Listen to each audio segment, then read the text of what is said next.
Tetanus के डर लागता। म्यूजिक बाय सिटी गुप्ता।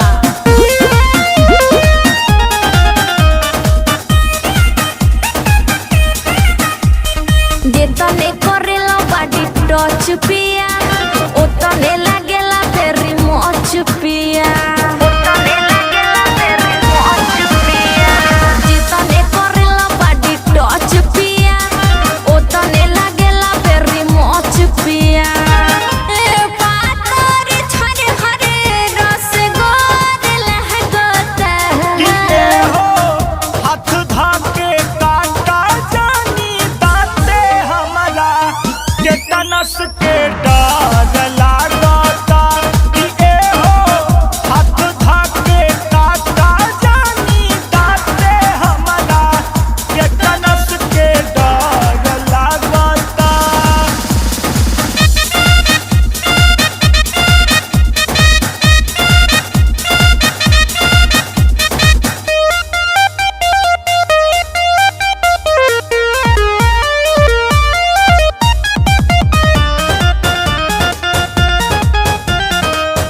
पूरा मन भर खियै बालू भई बतना बोला आधा अधूरा में जई बतना। पूरा मन भर खियै बालू भई बतना बोला आधा अधूरा में जई बतना। तईता तहरे हावे धानी मन उदास जनी करा त जेतना खाए के बखाना बरदास जनी करा। छोटे रहे अब लम्हार लहगता। किए हो हाथ धाके काटा जानी दाते हमारा टेटनस के डर लागता।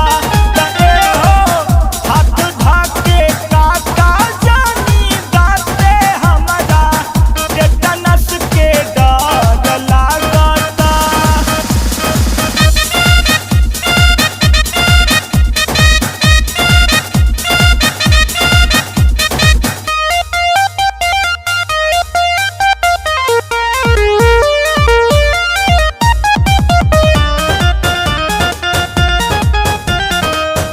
एहो छोटू प्रयास कर रुक जाए के शिवी कोठरिया नहरे बाटे ढुक जाए